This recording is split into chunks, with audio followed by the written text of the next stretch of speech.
tell people that they should always sit at the table. Don't let somebody put you in the back, take a seat at the table.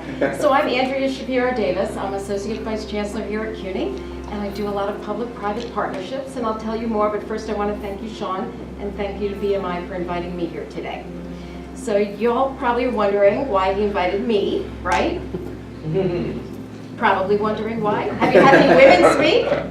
You're the first woman. Okay, all right, so who am I? A little bit about myself. Born and bred in Queens County. Went to Queens College. I am the first in my family to graduate from college. My mom started in 1952, before I was born, and ended up in the Queens College class of 1986, 5 years after I did. Wow. Okay. So I'm sure a number of you are first in your family to graduate college.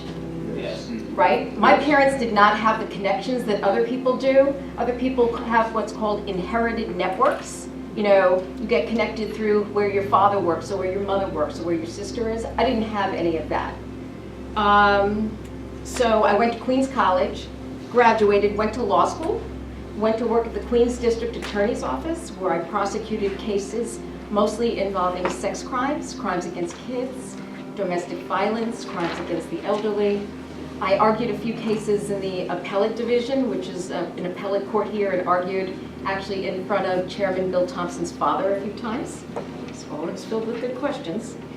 Then I went to work for the CUNY. I went to work at a law firm. I went to work at the CUNY Law School for 10 years, where I did fundraising, public relations, alumni affairs. I was hired by a great man named Haywood Burns, who was the dean of the law school. Haywood Burns took a chance on me. He really hired me when he did not know much about me. I was introduced to him, and he was the first African-American dean of a law school in New York State. And he gave me a chance, and he changed my life. And I was at the law school for 10 years. Before I went to work for Mayor Bloomberg for 12 years. Someone on the board of the law school had known me and was running, really, Mayor Bloomberg's transition team and asked me to come on board. I worked for Mayor Bloomberg for 12 years, and I was essentially the city's headhunter. So if you needed a commissioner, like for DYCD, or if you needed board members for the Commission on the Arts, or for the Landmarks Commission, or for the Board of Health, I was tasked with finding people for those boards. Previously, looking for diversity in some of these places was placing an ad in the Amsterdam News and El Diario. That is no way to find diversity. Right. So Mayor Bloomberg was clear about the need for diversity, and we dug deeper, and through that I made connections to lots of organizations, including 100 Black Men, and the Council of Urban Professionals, and Latino lawyers, and so on and so forth. Loved my job working there, and towards the end of the administration for the last year and a half, I was head of the Commission on Women's Issues. Left there and came to CUNY, where I am now, where I'm doing a lot of public-private partnerships. I run a program called Whitney, Women in Technology and Entrepreneurship in New York, the goal of which is to double the number of women who are majoring or minoring in computer science and related fields, because we certainly need more diversity in the world of tech. I'm sure you would agree with me. Absolutely. Also working on cultural programs, CUNY Cultural Corps, CUNY Arts, and I know the camera can't see this, but my amazing colleague and friend Naisha Howell is here. I don't do anything on my own. I am part of the team, and Naisha leads my team, and I couldn't do anything without her. So, and I'm also the proud mother of twin 24-year-old boys. Very nice young men, for the most part. And I have a 4-year-old granddaughter and a beautiful 2-year-old grandson. So here's my personal journey, right? That's my resume. My personal journey is that I grew up. My father lost his business. We did not have a lot of money. My father declared bankruptcy. I remember my mother giving books to, there was a man who would deliver milk to your house and bread back in the day. I remember my mother asking the milkman if he would take books in exchange for milk and bread, because we did not have the money for it. We moved to a small apartment in Fresh Meadows, where my mother still lives, in Queens.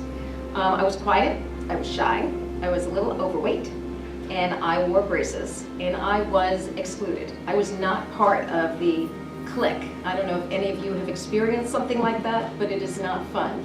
So in 4th grade, and I know it sounds silly to you, but it made a lasting impression on me. In 4th grade, one of the girls in the class had a birthday party and invited everybody except for me. It doesn't sound like a big deal now, but when you're in 4th grade and you're the only one not invited. So I went to Judy Fisher and I said, you know, can I please come to the party, because I was pitiful, pathetic, but I wanted to go. And she said she didn't have enough chairs. From that, it helped shape me, and I know it sounds silly, but I learned about being excluded, about being ostracized, about not having the friends, about what happened to me, you know, what should I change to be better in order to be included, okay? Subsequently, I learned that Shirley Chisholm said that if they don't give you a seat at the table, bring a folding chair. I offered to bring my folding chair, she didn't take it, but from then on, I have told people, do not sit outside, take a seat at the table. It is important, you take that seat. Don't need to be asked, go take that seat. Graduated college, got the Cheney Goodman Schwerner Civil Rights Award, which I'm still very proud of. A long time ago, but it's still on my resume because I'm proud of it. One of the places I worked, I was sexually harassed. So what does that look like? So the man measured my skirt to see how short it should be, because I had great legs and everyone should see them, chased me around with a scissor trying to cut my skirt because I needed to show my legs. Popped my bra, talked about having an orgy. I complained a little. He was in charge of the place I worked. It was not met successfully. He did it to other women too. None of the other women would complain. And for me, it culminated when he poured a coffee pot of water over my head and talked about having a wet t-shirt contest. I filed a complaint, and within 30 days they settled. They knew they did wrong, but they were waiting for someone to stand up. So the shy, quiet girl grew up to be someone who stood up for myself and for others. I got married in 1990 to a great guy named Frank Davis, which is where I get the Davis. He's now my ex-husband, but we're still very good friends. Frank is an African-American man. And so began my journey of seeing things from a very different perspective. You know, Frank told me a story about when he was living in Mount Vernon and he was stopped aggressively by a police officer because they had a description of an alleged rapist who was a black man wearing a jogging suit. And Frank was jogging and got stopped. We would get lots of looks moving around. I started to see things differently. In 1995, we adopted twin boys who are biracial, and so began a different journey for me, which was growing up as the white parent of African-American boys. That's how they self-identify. The world sees them as people of color. And that was, and still is, a horrifying journey. Josh was in nursery school. So nursery school is like you're 3 or 4 years old, right? And the little white girl in pigtails says to Josh, you know, I can't marry you because white people can only marry white people because white people are better than black people. You have to know I marched down to that school that day and was ballistic. I mean, I just went nuts. The following year, Jeremy wanted to play with a group of friends. They were all white. They said it was only for whites. Some 4-year-old told my kids that he's not good enough to play with them. There's this song from South Pacific, you've got to be taught to hate and fear. I'm telling you these, and I don't have to tell you, but as a white woman, I was shocked. And I think we should still all be shocked at what was happening in my kids' lives so early on. Josh was arrested, put in the back of a van, and beaten. And I'm telling you, he got the crap beat out of him. His hands were handcuffed behind his back, and I still have the pictures of it. And they were, and still are, horrifying. Josh didn't want to press charges. He was afraid because the police knew where he lived. I can't judge if he was right or wrong, but I tell you, that wouldn't have happened. In my mind, that would never have happened if he was white, okay? My kids are followed around in the stores, right? My kids wear hoodies. I worry about them constantly. I believe that parents of kids worry about their kids, but from my journey, I truly believe that parents of children of color, and particularly men of color, have a vastly different experience. When I hear things on the news, I just pause to see if it's my kid. As I think about him wearing the hoodie walking down the street, I'm scared to death of what's going to happen to him. So, that's where some of my passion comes from and the experiences that shaped me. So what did I do? I didn't have that inherited network. I didn't know a lot of people. But as I worked in the mayor's office and throughout my career, I made connections. When I was in the mayor's office, we started what's called the Women's City Network. And it was for, and still is, we have over 300 members. We started in 2012. And it is for women who are mid-level career and moving up in the public sector and in the nonprofit sector. And the goal was to help the women network. A lot of them didn't have the connections I had. They didn't know each other. Getting together made them feel empowered and inspired, and we brought in amazing speakers. And they helped each other grow, and they helped each other find jobs. It still goes on now. We've had amazing speakers come in, the former editor-in-chief of Vogue magazine, someone who wrote a book about the Imposter Syndrome. I don't know if you've heard of it. It's like you get hired as an associate vice chancellor and you say, crap, they hired the wrong person. I am so not, ready for this job, which I think a lot of people suffer from, particularly women. I started the Women's City Network. We talked about, work-life balance, and then I came to CUNY. And while still doing the Women's City Network, I came to know a lot of people, including quite a few African-American men who had asked me to try and connect them to people. And what I wanted to do was create a network for men of color, because a lot of these men didn't have a lot of connections. I was able to help bring people to the table and have them meet people. Our first speaker was former Governor David Patterson.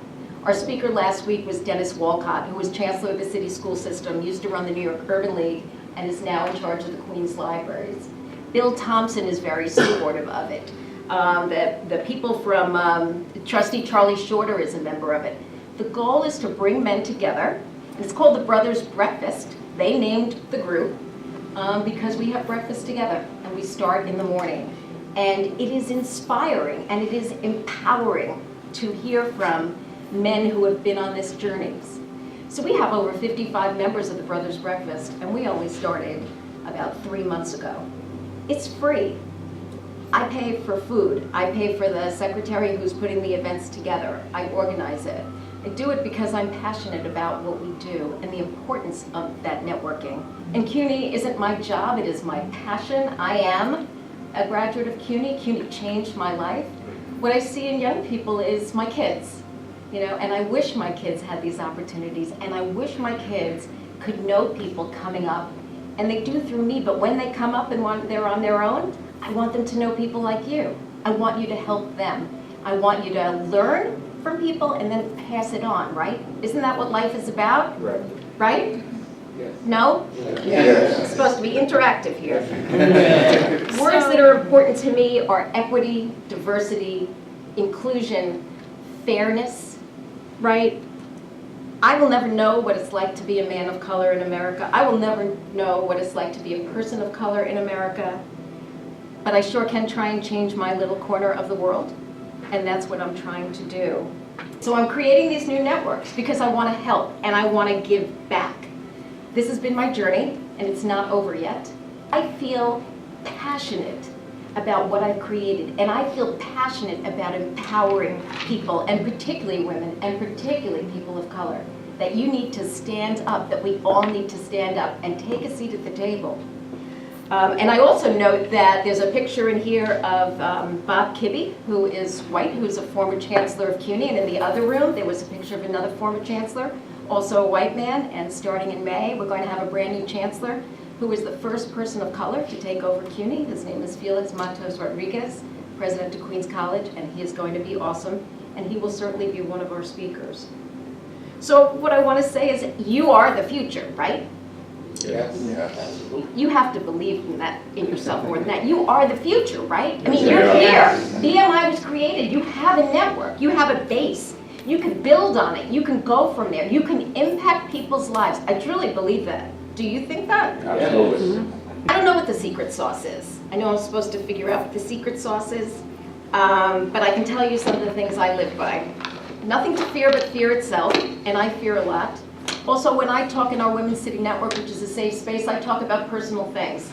Mental health, really important to me. I struggle with depression. Do I talk about it a lot? No. But when I did the last time, through tears, and at least I'm not crying now, a few members of the audience, students, came up to me and said they really appreciated me coming out with that. because it helped them come out and deal with it too. And one of the students wrote about it online, about how she appreciated that. Another student saw me crying. I told her it was okay, and she wrote about that on Facebook last month. It's not one of my better moments, but crying is okay. Crying is okay. Believe in yourself. I have to tell you, there are a lot of times when I do not believe in myself and do not have the courage. And what you see is an associate vice chancellor, but I'm being honest with you. The title doesn't take away from who I am. I'm still that shy girl with braces, right, who got excluded from the silly 4th grade birthday party. And if I ever see Judy Fisher again, and if you're watching, I have got some words for you.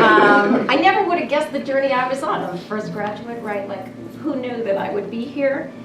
But it's because of the connections and the people who took a risk on me and the chances that I took and the people along the way that really made me who I am.